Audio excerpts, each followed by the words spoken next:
grandir davantage en foi afin de s'acheminer vers Allah subhanahu wa ta'ala, car en réalité, l'être humain est dans un perpétuel voyage vers l'éternité, voyage vers Allah subhanahu wa ta'ala. Et lorsqu'on dit voyage, il faudrait bien s'apprêter, il faudrait bien s'approvisionner.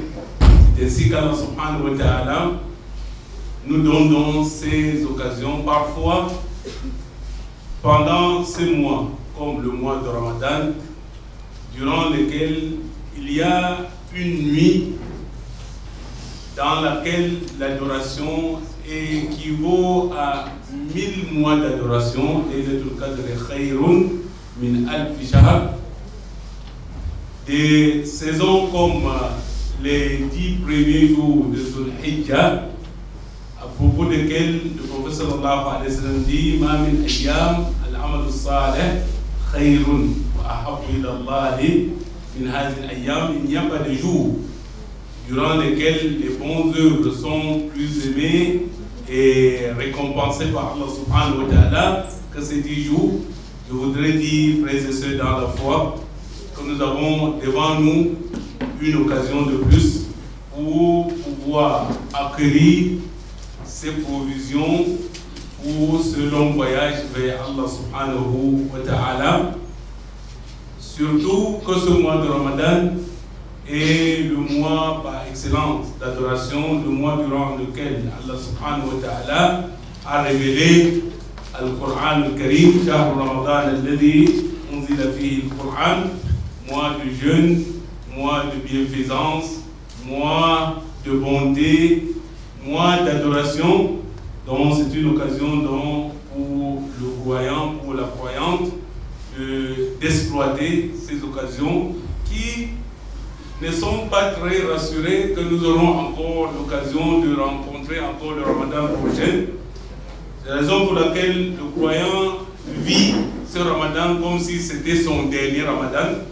Car si vous jetez un coup d'œil, vous trouverez beaucoup de nos sœurs, beaucoup de nos frères qui étaient avec nous pendant le dernier Ramadan, mais actuellement c'est compté du nombre de morts, qu'Allah subhanahu wa ta'ala pardonne le péché. Le thème qu'on nous demande de développer au cours de cette conférence, c'est Ramadan et purification du cœur. En quelque sorte, on voudrait que nous soutenons cette thèse que les adorations prescrites par Allah subhanahu wa ta'ala durant le mois de Ramadan peuvent contribuer à la purification du cœur. C'est la raison pour laquelle nous nous proposons donc d'exposer ce thème combien important en 3 points. D'abord, nous allons parler de la purification du cœur, essayer de présenter la place du cœur en islam, la classification du cœur, les symptômes de la bonne santé et de la maladie du cœur, en insistant sur les poisons du cœur, les poisons qui tuent le cœur. Et nous sortirons de ce point par les principaux remèdes du cœur.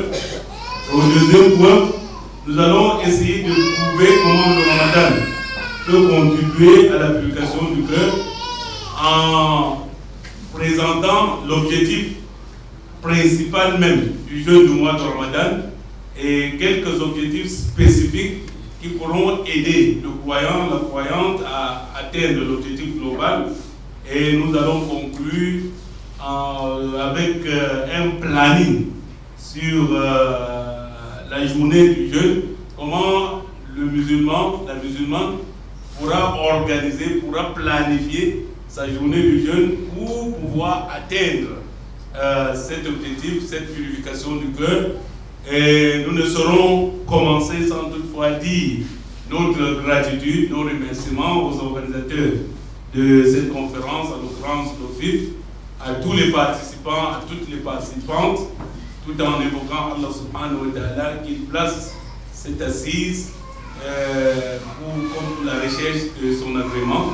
et qu'il récompense tous ceux qui ont contribué de loin ou de près pour la réussite de cette assise. Amin. Thumma amin. Purification du cœur. La place du cœur, comme disait le modérateur tout à l'heure, est très importante, car en réalité, l'être humain est composé de deux entités, l'entité corps et l'entité âme. Allah subhanahu wa ta'ala dit dans le nom du Coran, Inni khaliqun basharan min tin, fa iza sawaytuhu wa nafakhtu fihi min ruhi faqa'u lahu sajidin. J'ai créé l'être humain de l'argile. Et lorsque je soufflerai sur lui mon âme, mon esprit, alors vous, les anges, prosternez-vous devant lui. Remarquez ici qu'Allah subhanahu wa ta'ala, bien que l'argile lui appartienne, dit min ruhi, c'est-à-dire mon âme, pour ainsi indiquer l'importance de l'âme sur le corps. Raison pour laquelle ceux qui ont compris cette réalité, autant qu'ils font des efforts pour nourrir le corps, pour vêtir le corps, ils font plus encore pour l'âme, car en réalité l'être humain n'est véritablement que l'âme et le corps n'est qu'une monture à lui donner par Allah subhanahu wa ta'ala pour traverser cette étape de la vie mondaine vers l'éternité, vers le paradis ou l'enfer. Et dans cet être humain, l'élément le plus important, c'est ce que, à propos de quoi le prophète Muhammad sallallahu alayhi wa sallam dit, Inna fil jasadi mudra, iza salahat, salaha al jasadu kullu, wa iza fasadat, fasada al jasadu kullu, ala wa hiya al qalb. Le prophète sallallahu alayhi wa sallam dit, il y a en l'être humain un élément important, lorsqu'il est bien entretenu, lorsqu'il est pur, alors le reste du corps humain sera pur. Et lorsqu'il est impur ou bien mal entretenu, le reste du corps humain sera autant. Et cet élément, le prophète sallallahu alayhi wa sallam dit, c'est le cœur. Le cœur est donc, comme disait le modérateur, le directeur général du corps humain, c'est lui qui commande. Et c'est pourquoi Allah subhanahu wa ta'ala ne voit que ce cœur-là. Comme cela est dit dans un autre hadith, Inna Allah la yanzuru ila suwarikum, wa la ila ajsamikum, wa la ki yanzuru ila qulubikum. Allah subhanahu wa ta'ala ne voit pas vos corpulences, vos physiques, ainsi de suite, mais il voit plutôt vos cœurs ainsi que vos œuvres. Et si telle est la place du cœur, il faudrait donc que l'être humain puisse en donner l'importance, quand en réalité, ceux qui réussiront auprès d'Allah subhanahu wa ta'ala, c'est ceux qui reviendront vers Allah subhanahu wa ta'ala avec un cœur pur, un cœur saint. Yawma la yanfa'u malun wa la banun illa man ata Allah bi qalbin salim. Le jour où ni les biens ni les enfants ne seront aucune utilité, sauf ceux-là, celles-là qui reviendront vers Allah avec un cœur saint. C'est dit donc qu'il y a plusieurs catégories de cœur. Il y a donc d'abord ce cœur saint, ce cœur pur, dont nous aurons d'ailleurs l'occasion de donner quelques caractéristiques de ce cœur. Et il y a ensuite ce cœur malade. Et en troisième catégorie, le cœur mort. Un cœur mort. Le cœur qui vit encore, ce cœur pur, c'est ce cœur dans lequel il y a l'unicité d'Allah subhanahu wa ta'ala. C'est le cœur de cette personne qui suit le prophète Muhammad sallallahu alayhi wa sallam. C'est ce cœur qui est en bonne santé, purifié de toutes les maladies qui attaquent généralement le cœur, que ce soit les maladies de shahawat, de désir, ou bien les maladies de shubahat, de soupçon. Donc ce cœur est exempt de ces différentes maladies, les maladies du cœur étant si graves que même les péchés parfois apparents. Il y a ensuite donc le deuxième cœur, ce cœur malade, ce cœur qui est attrapé par l'une des maladies que nous venons de citer tantôt, des maladies liées au doute par exemple, comme l'associationnisme, l'innovation, et beaucoup d'autres maladies liées au shubhat, et les maladies également des désirs, comme par exemple la jalousie, l'orgueil, l'infatuation et beaucoup d'autres maladies liées plutôt au shahwat. Et si l'on ne se précipite pas à guérir ces maladies, le cœur peut donc arriver au terme de la mort, bien que la personne soit encore vivant par son corps. Et c'est à propos de cette catégorie de cœur que le prophète qu'Allah subhanahu wa ta'ala dit dans un verset du Coran, qu'Allah barrana ala qulubihim ma kanu yaksibun. Alors c'est dit donc, frères et sœurs dans la foi, que nous avons ici 3 catégories de cœur: un cœur pur, un cœur saint, un cœur malade, fi qulubihim maradun fazadahumullahu marada, et un cœur mort. Et on reconnaît que le cœur est désormais mort lorsque ce cœur voit le mal comme un bien et voit le bien comme un mal, dont tous chez lui sont devenus inverses. Et contrairement à ce que pur, ce cœur-là qui vit par l'invocation d'Allah subhanahu wa ta'ala et son invocation qui achemine vers Allah subhanahu wa ta'ala, vers toutes sortes d'adorations, toutes sortes de bons comportements. Alors, il est important ici de savoir les quelques poisons qui attaquent généralement le cœur et pour conduire ce cœur à la maladie. Les ulamas ont résumé ces poisons du cœur en 4 poisons, et très importants. D'abord, l'indiscrétion de la langue, puis l'indiscrétion du regard, l'indiscrétion de la nourriture et du boisson, et enfin l'indiscrétion de la fréquentation. Et vous verrez tantôt, lorsque nous voudrons prouver que le Ramadan, Inch'Allah, contribue à la purification du cœur, que beaucoup d'actes d'adoration prescrits par Allah subhanahu wa ta'ala durant le mois de Ramadan viennent donc combattre ces différents poisons qui attaquent généralement le cœur. Parlant de l'indiscrétion de la langue, il nous suffit ici l'hadith évoqué par le prophète Mohammed sallallahu alayhi wa sallam, Mu'adh ibn Jabal, lorsqu'il dit est-ce que nous serons tenus parce que nous parlons, parce que nous disons, le prophète sallallahu alayhi wa sallam dit Sakilat ya ummuka ya Mu'adh, beaucoup de gens seront amenés à l'enfer à cause de leurs paroles. Et par rapport au regard, le prophète Mohammed sallallahu alayhi wa sallam dit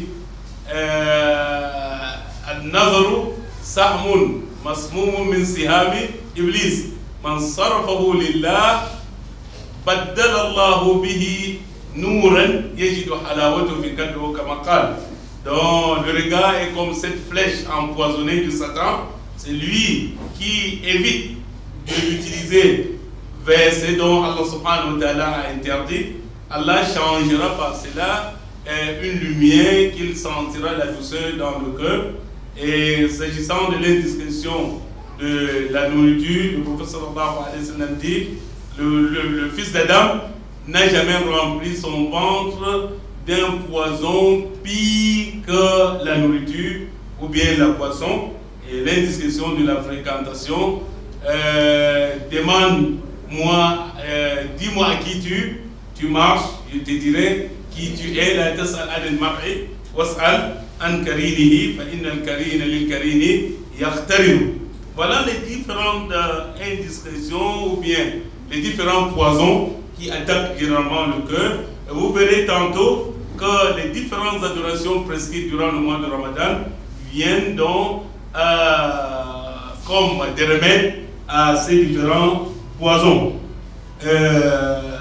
D'où l'importance donc de prendre ces remèdes dont les principales peuvent se résumer en l'adoration d'Allah subhanahu wa ta'ala et le délaissement bien sûr des péchés. Ra'aytu dhunuba tumitul qulub wa tarku dhunub hayatul qulub. J'ai vu que les péchés donnent la mort au cœur et le délaissement des péchés donne la vie au cœur. S'agissant donc du deuxième point, comment le Ramadan peut-il contribuer à la purification du cœur? Vous verrez que l'objectif global de la prescription du jeûne, tel que mentionné par Allah subhanahu wa ta'ala dans le Nouveau Coran, c'est l'atteinte de la piété. Allah subhanahu wa ta'ala dit Ya ayyuhalladhina amanu kutiba alaykumus siyam kama kutiba alal ladhina min qablikum la'allakum tattaqun. Nous avons prescrit, vous les croyants, le jeûne du mois de Ramadan tel que cela a été prescrit aux communautés précédentes afin que vous atteindrez quoi? La piété. Il dit que l'objectif global donc de la prescription du jeûne, c'est l'atteinte de la piété, at-taqwa. Or, cette taqwa qui est l'objectif recherché dans le jeûne est en réalité le résumé même de la provision même du cœur. Lorsque Allah subhanahu wa ta'ala dit dans le Nouveau Coran « Wa tazawwadu fa inna khayra zadi at-taqwa » Alors approvisionnez-vous, c'est-à-dire donnez à vos corps, l'entité corps, la nourriture, mais sachez que la meilleure de provision qui approvisionne cette fois-ci le cœur, c'est quoi? At-taqwa. C'est même le vêtement du cœur. Lorsque Allah subhanahu wa ta'ala dit wa libasu taqwa dhalika khayr, le vêtement de la taqwa est meilleur. Donc le jeûne a été prescrit donc pour qu'au sorti de ce jeûne qu'on ait la taqwa, et la taqwa qui est la provision, comme je disais tout à l'heure, du cœur. Et lorsqu'on a désormais cette taqwa et qu'on craint Allah subhanahu wa ta'ala partout où nous nous trouvons, qu'est-ce qu'on aura? Taqillaha haythuma kunt, ittaqillaha tajiduhu amamak. Alors on trouvera Allah subhanahu wa ta'ala devant nous, devant toutes les situations. Vous êtes pauvre et que vous voudrez la richesse, Allah subhanahu wa ta'ala vous en donnera. Vous êtes devant les difficultés, Allah vous apportera la facilité. Ça, c'est des traductions de plusieurs versets que je suis en train de donner la traduction rapidement. وَمَنْ يَتَّقِ اللَّهَ يَجْعَلْ لَهُ مَخْرَجًا وَيَرْزُقْهُ مِنْ حَيْثُ لَا يَحْتَسِبُ. Et vous trouverez ainsi la guidée de la part d'Allah subhanahu wa ta'ala. ذَلِكَ الْكِتَابُ لَا رَيْبَ فِيهِ هُدًى لِلْمُتَّقِينَ. Vous trouverez la félicité et la réussite dans l'au-delà. أُولَٰئِكَ عَلَىٰ هُدًى مِنْ رَبِّهِمْ وَأُولَٰئِكَ هُمُ الْمُفْلِحُونَ. C'est dit donc, cet objectif global recherché dans le jeûne du mois de Ramadan, c'est en réalité la taqwa qui constitue l'un des éléments importants de purification du cœur. Mais comment donc atteindre cette taqwa? Parce qu'il ne suffit pas de dire, ou bien qu'on recherche la taqwa, comme voudrait, au sortir du mois de Ramadan, qu'on ait eu la taqwa, la crainte d'Allah subhanahu wa ta'ala, qui constitue en la mise d'une barrière entre vous et l'enfer par l'accomplissement des bonnes œuvres et le délaissement des péchés. Voilà la signification de taqwa donnée par les ulama, qu'Allah subhanahu wa ta'ala puisse vous trouver désormais où il voudrait vous trouver et qu'il vous absente où il ne voudrait pas vous trouver, comme disent certains ulama dans la définition de taqwa. Alors comment donc au sortir du jeûne du mois de Ramadan avoir cette taqwa? Il faudrait donc avoir donc des objectifs spécifiques qui pourront contribuer à l'atteinte de l'objectif global qui est la taqwa. Parmi ces objectifs spécifiques, commençons d'abord par le jeûne même du mois de Ramadan. Parce qu'Allah subhanahu wa ta'ala dit Ya ayyuhalladhina amanu kutiba alaykum as-siyam. Il faudrait donc qu'on puisse jeûner. Et comment jeûner? Alors je dirais que les gens par rapport au jeûne peuvent être classés en trois catégories. D'abord le jeûne de la grande masse des masses musulmanes qui constitue l'abstinence juste de boire, de manger, des rapports. Et pas plus que cela. Et deuxième catégorie de jeûneurs, ceux-là qui ont fait un pas de plus et ont fait jeûner également leur regard, leurs oreilles, leur langue, bref, les membres de leur corps, en évitant tout ce que Allah subhanahu wa ta'ala a interdit. Et troisième catégorie de jeûneurs, ceux-là qui cette fois-ci ont fait l'effort dans la purification du cœur, en faisant jeûner le cœur, en purifiant donc ce cœur de toutes les maladies qui attaquent généralement le cœur, et purifier ce cœur afin qu'il puisse se déplacer, avancer vers Allah subhanahu wa ta'ala plus rapidement, tel cette monture, ce véhicule qu'on a bien vidangé.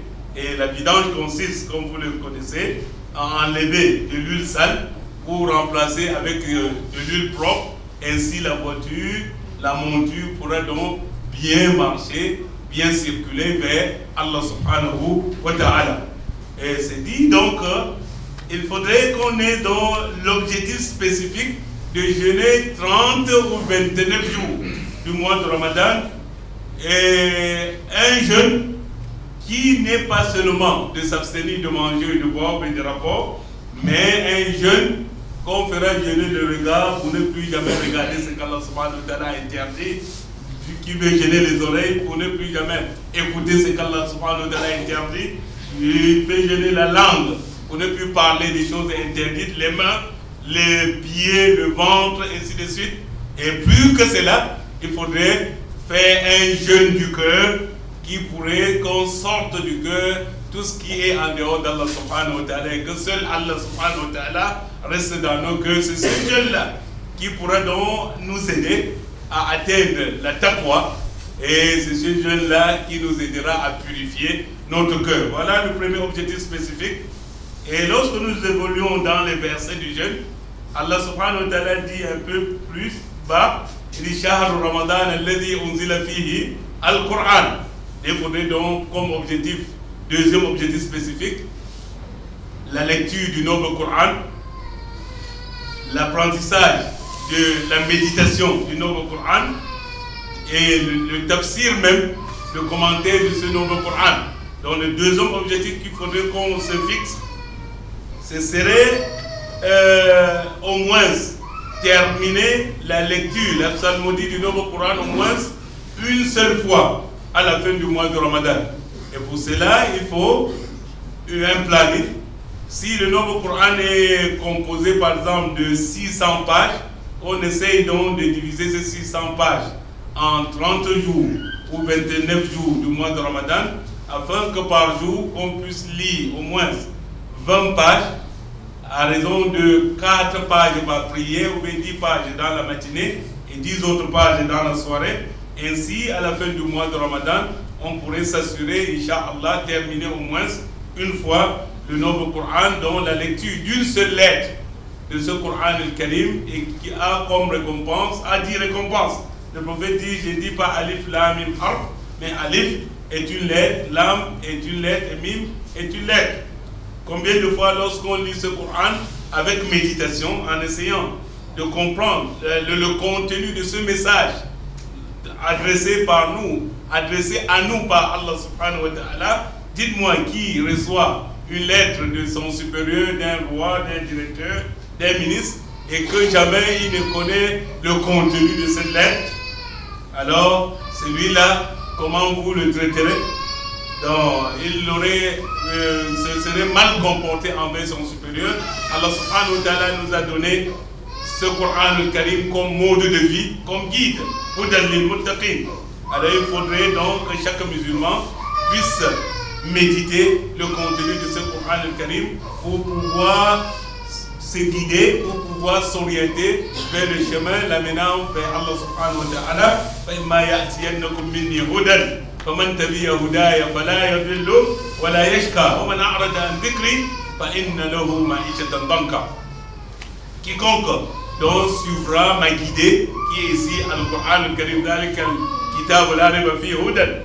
alors ne pourra plus se perdre sur le chemin, contrairement à celui-là qui aurait délaissé la méditation du noble Coran. Alors il aura une vie difficile ici-bas et sera ressuscité le jugement dernier aveugle, parce qu'il aurait délaissé la méditation de verset. C'est dit qu'en plus de la lecture du noble Coran, que vous êtes fixé comme objectif spécifique, il faudrait aussi avoir un autre objectif qui constitue la méditation sur au moins une page du noble Coran, afin qu'à la fin du mois de Ramadan, vous aurez médité au moins 30 pages du Nouveau Coran. Et si 30 pages semble être beaucoup pour vous, prenez même 30 versets, méditez un seul verset par jour du mois de Ramadan et faites à ce que cela devienne votre programme annuel. De manière que chaque jour dans votre vie, vous méditez sur un seul verset et chaque fois que vous avez terminé cette méditation, vous recommencez ainsi de suite. Ayez également dans ce même objectif du Coran un programme d'assistance au cours de tafsir devant nos érudits qui nous facilitent la compréhension, qui nous fassent ressortir les enseignements des versets du Nouveau Coran. Il faudrait vous fixer cet objectif qu'au moins, nous sommes dans la ville de Douala, la ville économique, on peut prétendre être occupé par le travail, le commerce, les affaires, au moins que vous ayez une journée par semaine où vous pouvez vous asseoir devant le cheikh pour qu'il puisse vous ressortir les enseignements du Nouveau Coran. Voilà. Et notez avec moi que ces objectifs devront être écrits. Parce qu'après, tantôt je vais vous expliquer davantage, il faudrait savoir évaluer ces différents objectifs que vous avez fixés afin qu'au sortir du mois de Ramadan, quand vous dites pas seulement que, alhamdoulilah, le jeûne s'est bien passé, que vous soyez capable de vous donner une note sur le jeûne du mois de Ramadan et à quel niveau de purification du cœur vous êtes arrivé, car avec le Coran al-Karim, le cœur est purifié.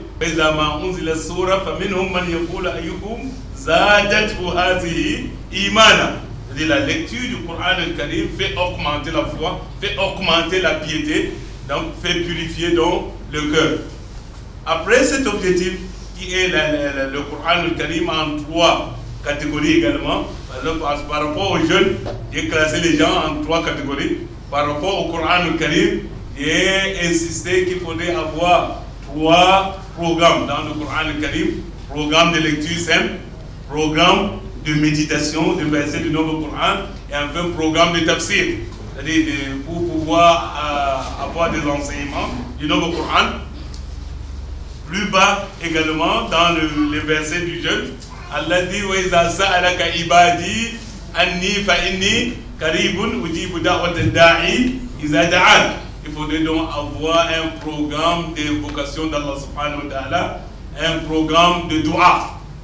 Et il est dit par le prophète sallallahu alayhi wa sallam que l'invocation à dua du jeûneur est mustajab, surtout au moment de rompre le jeûne. Il ne faudrait donc pas rater ces occasions. Chaque fois qu'il reste quelques minutes pour rompre le jeûne, se concentrer à la prière, à l'invocation d'Allah subhanahu wa ta'ala. Et il faudrait ajouter à cela les invocations du matin, le wird enseigné par le prophète sallallahu alayhi wa sallam, les invocations du soir, les invocations du coucher, et plus encore, essayer de transformer sa journée en dhikr, en l'invocation d'Allah subhanahu wa ta'ala. Voilà également 3 choses que je voudrais qu'on se fixe comme objectif par rapport à l'invocation d'Allah subhanahu wa ta'ala. Soit, ça c'est le niveau 1, c'est suffit d'invoquer Allah subhanahu wa ta'ala au moment de rompre le jeûne. Mais deuxième niveau, invoquer Allah subhanahu wa ta'ala le matin, le soir, pendant le sommeil, tel qu'enseigné par le prophète Muhammad sallallahu alayhi wa sallam. Et 3, transformer toute sa journée en invocation d'Allah subhanahu wa ta'ala. Chaque fois qu'on marcherait par exemple vers le lieu de service, rien ne nous empêche de dire subhanallah walhamdulillah wa la ilaha illallah Allahu akbar wa la hawla wa la quwwata illa billahi azim. On est en train de balayer son son, rien ne nous empêche de dire astaghfirullah wa atubu ilayh. On est en train ici c'est moto-taxi, rien ne nous empêche de dire Allahumma salli ala Muhammad wa ala ali Muhammad, ainsi de suite. Essayez de transformer notre journée ratban, lisanuka ratban bi dhikrillahi ta'ala, et il n'y a pas des actes qui purifient le cœur tels que dhikrullahi ta'ala, de l'invocation d'Allah subhanahu wa ta'ala. Et cela également vous sert de bouclier contre Satan qui viendraient attaquer votre cœur. Donc vous avez mis autour de vous donc une barrière qui empêcherait désormais Satan d'attaquer votre cœur. Donc fixez-vous donc ce troisième objectif spécifique qui est quoi? L'invocation d'Allah subhanahu wa ta'ala. Et comme quatrième objectif, c'est les prières de Tarawih. Les prières de Tarawih, généralement appelées chez nous Ashab. C'est ce nombre de prières qu'on accomplit après la prière de Al-Isha. Fixez-vous également l'objectif d'accomplir avec l'imam jusqu'à la fin de ces prières. Car le prophète sallallahu alayhi wa sallam dit, quiconque prie avec l'imam At-Tarawih jusqu'à la fin aura la récompense de celui-là qui accomplit la prière tout au long de la nuit. Alors, choisissez un nombre de prières, de rak'ah accomplis avec votre imam, soit 11 rak'ah, comme le prophète sallallahu alayhi wa sallam avait l'habitude de l'accomplir. Ainsi, vous écriverez sur votre papier, quand vous voudrez, à la fin du Ramadan, quand vous ayez accompli combien de rak'ah? 330 rak'ah. Parce que si par jour, on doit accomplir 11 rak'ah, 30 jours, c'est 330.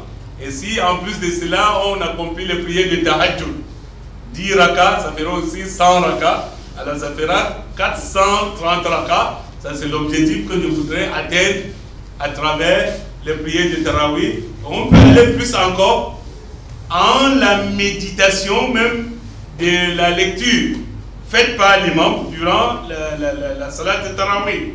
C'est comme une sorte d'écoute à la parole d'Allah subhanahu wa ta'ala. Ici, je conseillerais les imams de pouvoir également répartir le Coran al-Karim de la manière qu'à la fin du mois de Ramadan, qu'ils puissent terminer le Coran tout entier. Si le Coran est composé de 600 pages, comme je disais tantôt, diviser 600 pages par 300 rak'ah, nous aurons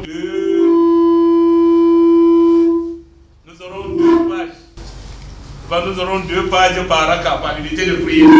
C'est-à-dire qu'un imam qui, à chaque unité de prière, lit une page, parce qu'il y aura aussi également tahajjud, et rassuré qu'à la fin du mois de Ramadan, ils auraient fait la lecture complète du nombre de Coran.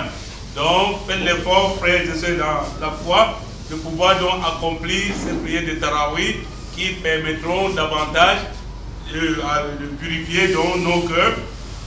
Et chaque fois, on fera l'effort de se lever plus tôt, vers 4 heures du matin ou plus tard, pour pouvoir faire quelques unités de prière également, et surtout prendre le sahour et chuter dans l'istighfar de la demande de pardon auprès d'Allah subhanahu wa ta'ala, car Allah subhanahu wa ta'ala qualifie ses pieds serviteurs en ces termes: Kanu qalilan min al-layli ma yahjahun bil ashari hum yastaghfirun. Alors fixez-vous également quelques objectifs par rapport à l'istighfar. Dites-vous qu'à la fin du mois de Ramadan, vous aurez fait tel nombre de istighfar par exemple, et que vous puissiez évaluer cela. Par exemple, celui-là qui se décide qu'Inch'Allah à la fin de ce Ramadan, il aurait fait peut-être 3000 istighfar. 3000 istighfar, il faudrait donc qu'il divise les 3000 istighfar par 30 jours et savoir exactement ce qu'il aura à faire par jour du jeûne. Il faudrait également fixer un autre objectif, je ne sais pas si c'est le 6e ou le 7e objectif, l'objectif de l'aumône, de Sadaka. Dites-vous, selon vos moyens, que vous voudrez peut-être à la fin du mois de Ramadan donner la Sadaka avec peut-être 3000 francs seulement. Alors 3000 francs divisé par 30 jours, ça vous donne 100 francs par jour, selon vos moyens.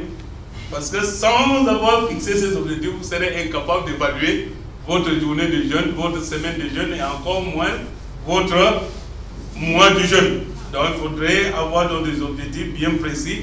À côté donc de cet aumône, on peut également se fixer un objectif de donner le déjeuner à un jeûneur pour guetter cette récompense. Dites par le professeur sallam, man aftara sa'iman C'est lui qui fait rompre le jeûne par un jeûneur à sa récompense, sans que cela ne diminue en rien le récompense de ce dernier. Alors dites-vous que durant le mois de Ramadan, vous allez par exemple donner le déjeuner collectif, le déjeuner, ça peut être collectif comme individuel, à peut-être 30 personnes. Alors il faudrait donc que par jour, au moins, vous fassiez rompre le jeûne à une seule personne. Là, à la fin du mois de Ramadan, vous aurez permis à 30 personnes de déjeuner et vous aurez en plus de récompenses de votre jeûne personnel, les récompenses de ceux à qui vous avez permis de rompre le jeûne. Fixez-vous également ce genre d'objectif. Vous pouvez élargir également votre aumône. Par exemple, en recherchant vos anciens vêtements, vos anciens outils que vous n'utilisez plus.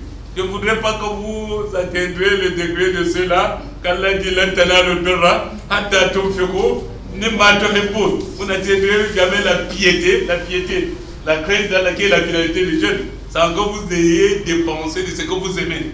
Parce que ici, il faudrait que vous cherchiez vos meilleurs pailles, vos meilleurs gandouras pour donner à nos mondes. C'est encore difficile. Notre foi est encore faible. J'ai dit, vous avez autant de vêtements, autant d'habits que vous n'utilisez plus. Alors, réunissez ces habits-là pour pouvoir les distribuer à ceux-là qui n'en ont pas. C'est l'un également des objectifs à rechercher, le partage durant le mois de Ramadan.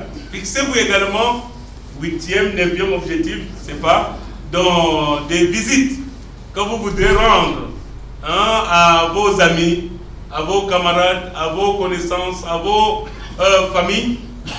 Dites-vous par exemple au sortir du mois de Ramadan que je vais rendre visite au moins à 10 personnes, à 4 personnes. Alors il faudrait donc par semaine, si c'est 4 personnes, le Ramadan étant 4 semaines, qu'à la fin de chaque semaine, je rendrai visite à telle personne et deuxième semaine à telle autre. Bref, il faudrait pouvoir planifier, il faudrait pouvoir fixer des objectifs qui vous permettront d'évaluer donc chaque fois votre journée du jeûne, votre semaine du jeûne et votre mois du jeûne pour espérer atteindre l'objectif global qui est at-taqwa, la crainte d'Allah subhanahu wa ta'ala, qui est, comme je dirais tout tantôt, la provision principale de quoi? Du cœur, la provision principale de l'âme. Pour citer, j'aimerais proposer un planning du journée de celui qui voudrait atteindre dans cet objectif. Comment celui-là passerait sa journée de jeûne? Je suis vraiment déçu que je trouve que beaucoup, à moins que vous soyez comme des salafs, qui mémorisez facilement. Généralement, dans ce genre d'exercice, il est bien d'avoir un petit papier pour pouvoir noter. Vous allez penser avoir retenu. À la fin, là, avant que vous me posez vos questions, je vais poser les miennes pour m'assurer que je ne m'aborde pas pour rien. Si, sincèrement. Parce que je m'attendais qu'il y ait des personnes qui prennent des notes. Alors voilà un projet. Nous avons bien écrit de grands projets. Projet de construction, de tel projet de la... Mais lorsqu'il s'agit d'adoration, nous ne donnons pas assez de temps. Il fallait qu'au début du mois de Ramadan, que chacun ait écrit son projet du mois de Ramadan. Avec, il y a des techniciens parmi vous, avec un objectif global, comme je disais tantôt, des objectifs spécifiques et un programme qu'il voudrait suivre tout au long des journées du jeûne, que je vais vous proposer un. Alors, commençons donc par 4 heures le matin, je me lève avec les invocations enseignées par le prophète Mohammed sallallahu alayhi wa sallam. Alhamdulillah, alladhi ahyana ba'da ma amatana wa ilayhi nushur. Parce que quiconque dit une telle invocation et que cela soit sa première parole au réveil, alors la prière qu'il exécutera sera agréée et son invocation doua sera acceptée. Alors faites l'effort, lorsque vous vous réveillez avec l'invocation d'Allah subhanahu wa ta'ala. Ça c'est le premier acte. Et deuxième acte, que vous accomplissez une ablution et que vous accomplissez au moins 2 unités de prière, 2 rak'ah, et vous prenez votre sahur. Tasaharu fa inna fi sahuri baraka. il y a donc la nourriture que vous prenez le matin, al-baraka, c'est-à-dire la bénédiction. Et après cela, prenez le temps donc de faire al-istighfar. Vous vous êtes fixé un objectif pour al-istighfar. Essayez donc de dire astaghfirullah wa atubu ilayh, astaghfirullah bintuku, astaghfirullah azim alladhi la ilaha illa huwa wa atubu ilayh plusieurs fois, avec l'intention de chercher le repentir sincère pour de nombreux péchés que vous aurez commis. Et si on vous ouvrait la porte des avantages de l'istighfar, vous trouverez que beaucoup de choses qui bloquent notre vie, c'est lié à nos péchés, c'est lié à nos manquements, c'est lié à nos erreurs. Et ce n'est qu'avec l'istighfar, Inch'Allah, que nos situations seront débloquées. Une fois, quelqu'un est en train de poser la question à Al-Hassan al-Basri. Il dit, j'ai des difficultés d'avoir des enfants. Il dit, fais al-istighfar. La deuxième personne entre, j'ai des difficultés dans ma vie. Il dit, fais al-istighfar. L'autre dit, nous avons plus de pluie. Il dit, fais al-istighfar. Ses élèves étant étonnés, il dit, la première, deuxième, troisième, tu les orientes toujours vers l'istighfar. Il dit, tu n'as pas lu ce verset dans lequel Allah dit, nous leur avons dit de chercher, de repentir l'istighfar. Et la suite, innahu kana ghaffara. Yusil sama alaykum midrara, il vous envoyera la pluie. Donc lorsqu'on a des difficultés de pluie, le remède c'est dans à l'istighfar et il vous augmentera votre richesse. Donc lorsqu'on a des difficultés de pauvreté, le remède est l'istighfar. Lorsqu'on a des difficultés d'enfants, lorsqu'on n'a pas d'enfants, le remède également c'est à l'istighfar. Lorsque vos fleuves ne coulent plus, le remède également c'est dans l'istighfar. Alors à l'istighfar, mes frères et sœurs dans la foi, adoptez à l'istighfar, vous verrez. Donc multipliez à l'istighfar, vous verrez comment. C'est-à-dire beaucoup de portes vous seront ouvertes, Inch'Allah. Donc, après dans le sahur, faites l'effort de faire al-istighfar jusqu'à al-adhan. Et lorsque je dis ici al-adhan, c'est l'adhan qui est fait à l'heure prescrite. Parce qu'actuellement, dans certaines villes comme la nôtre, il y a des adhans, les adhan, les appels à la prière, qui sont dites d'une manière un peu désordonnée. Alors faites l'effort d'avoir un calendrier des horaires de prière durant le mois de Ramadan. Ce n'est pas à quelle heure ici dans la ville de Douala, c'est à quelle heure les imams sont là. Ils pourront vous mentionner chez nous à Fouman, c'est presque à 4h50 qu'il faut cesser de manger. Donc à ce moment donc précis, il y a la date. Faites l'effort d'accompagner le mu'adhin dans ce qu'il dit. Et après cela, accomplissez 2 rakats qui vous placent désormais parmi les plus grands milliardaires du monde. Rakateh al-Fajr, khayrun min ad-dunya wa ma fiha. Ces 2 rakats de al-Fajr est meilleur que le monde et ce que le monde contient. Et vous devenez plus milliardaire que tous les milliardaires de ce monde avec ces 2 rakats, accomplis de préférence à la maison. Même pas celui-là qui ira obligatoirement comme l'homme accomplir plutôt la prière à la mosquée. Arrivez donc à la mosquée, s'il y a le temps de saluer la mosquée, faites-le, puis accomplissez les 2 rakats obligatoires avec l'imam. À la fin de la prière, asseyez-vous et pour faire les invocations enseignées par le prophète Mohammed sallallahu alayhi wa sallam après la prière, et ne sortez pas de la mosquée sans avoir fait votre wird, le wird nabawi, wird prophétique enseigné par le prophète sallallahu alayhi wa sallam. C'est un ensemble de vos invocations enseignées par le prophète sallallahu alayhi wa sallam qui vous occupe jusqu'au lever un peu du soleil, jusqu'au shuruk, qui actuellement chez nous à Fouman c'est presque à 6h02. 6h09. Et vous aurez la récompense de celui-là qui a accompli le Hajj et la Umrah tam, tel que le prophète sallallahu alayhi wa sallam a dit. Désormais, on peut vous appeler Hajja, Inch'Allah. Alors, je vais vous dire qu'à la fin de ce mois de Ramadan, j'aurai accompli 30 Hajj et 30 Umrah. Ça peut être un objectif. Et comment accomplir 30 ajouts sur place? Il suffit qu'après la prière de Souk, vous vous asseyez pour faire votre wird enseigné par le prophète sallallahu alayhi wa sallam. Après quoi, vous faites la lecture du nombre de pages que vous vous êtes fixé comme objectif. Par exemple, celui-là qui voudrait finir le Coran une seule fois, il faudrait qu'au moins dans la matinée, qu'il puisse lire 10 pages.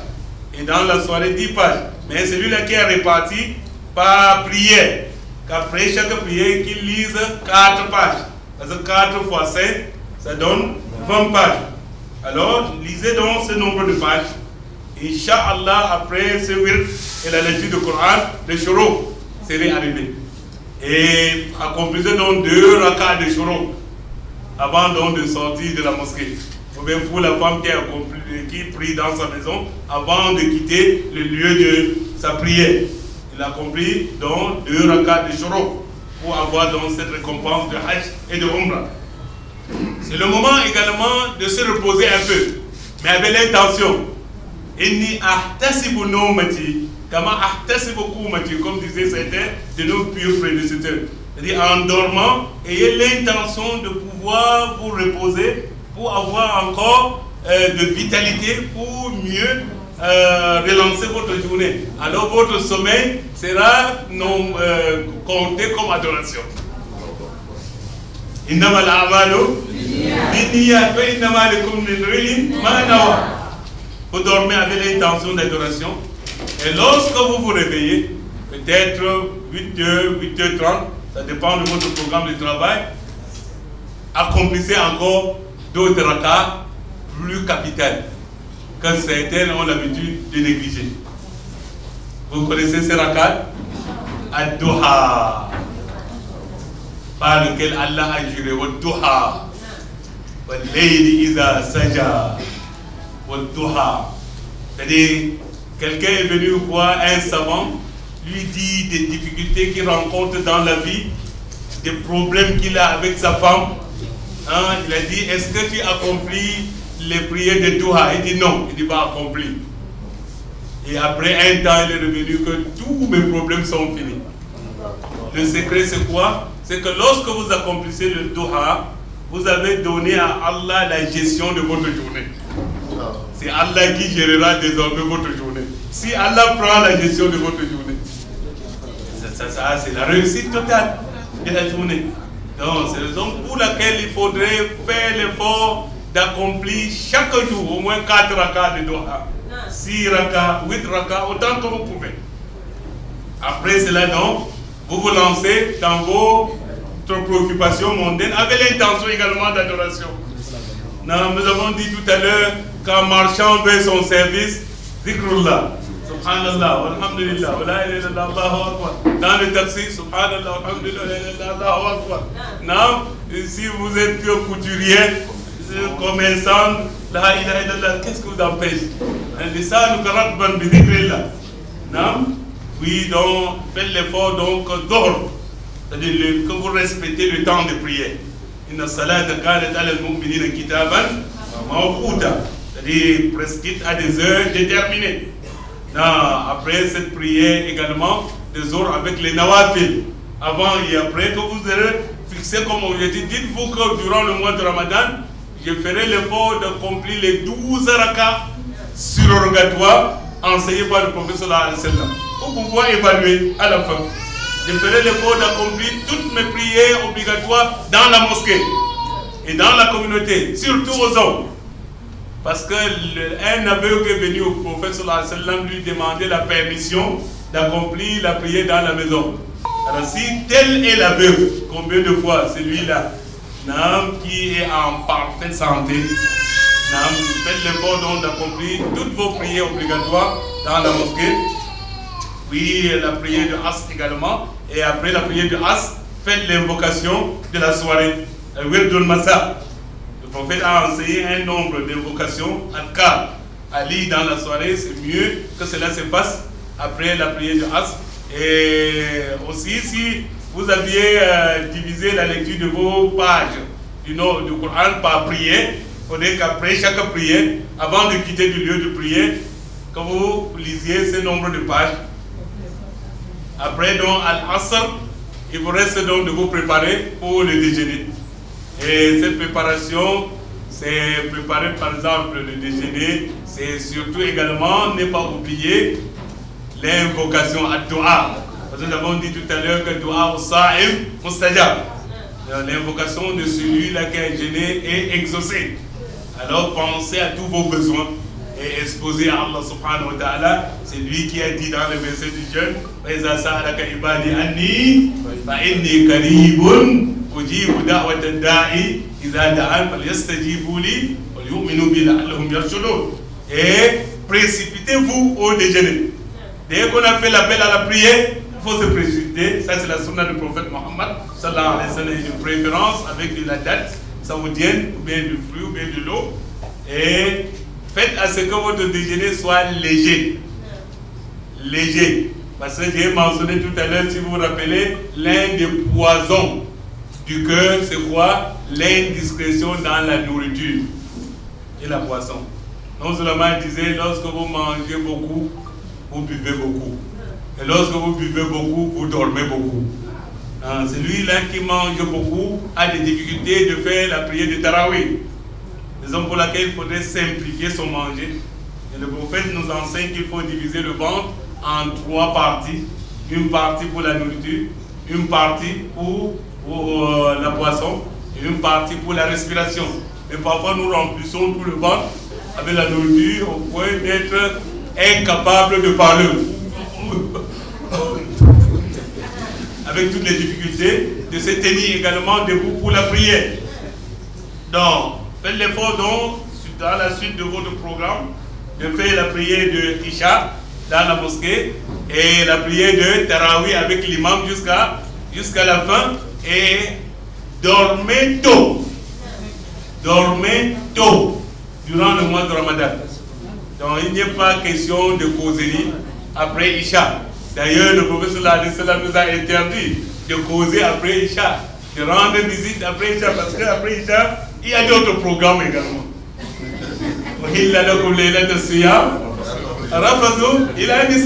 C'est une sadaqa aussi facile aussi et agréable. Non. Et avant de dormir, dormez en ablution.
ما